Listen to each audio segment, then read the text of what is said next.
Hey, good morning. It's Pastor Adam. Just wanted to share some information with you for this upcoming week.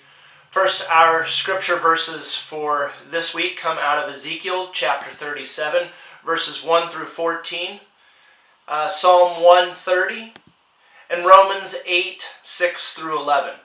The passage we'll be looking at in the sermon this week comes out of John chapter 11, verses 1 through 45, and we'll include all that information down below. This week we're going to try something a little different. We're going to have a Wednesday prayer and Bible study time. That's going to be at 10 o'clock, and that will be online. You can join in a Zoom meeting. You can click the link in the email, or you can join by phone by following the instructions that will be sent out through the email.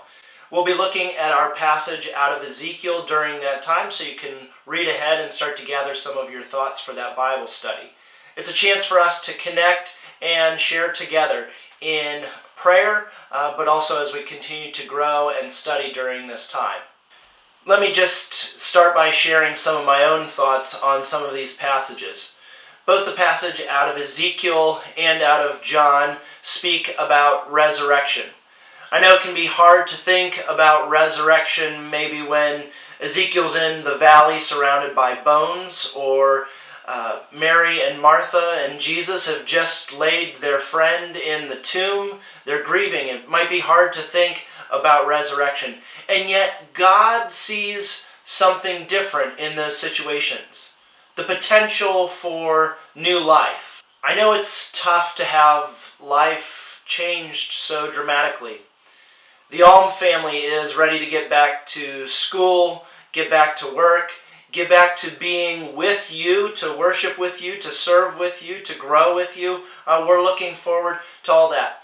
And yet we've also been encouraged by the prayers, encouraged by notes and emails, encouraged by people trying to engage online or make phone calls to one another. To me, these are some small signs of new life. And let me say one other thing to encourage or maybe to challenge us. Things won't go back to normal. They can't. Our experiences shape us for bad or for good. Ezekiel's experience in the valley must have changed his life and his ministry. I can't imagine how Lazarus's experience of being dead and brought back must have continued to shape his life. These kinds of experiences can shape us for bad or for good. But what we've seen in the Spring Creek family is the church step up to continue to serve and care and connect with one another.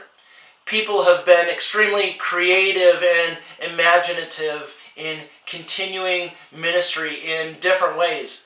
And that's awesome. And while we've heard a lot about flattening the curve of the coronavirus, there's a different kind of wave happening. A wave of imagination, a wave of creativity in ministry.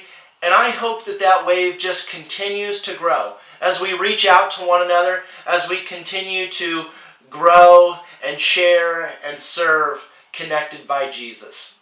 Hope you have a great week.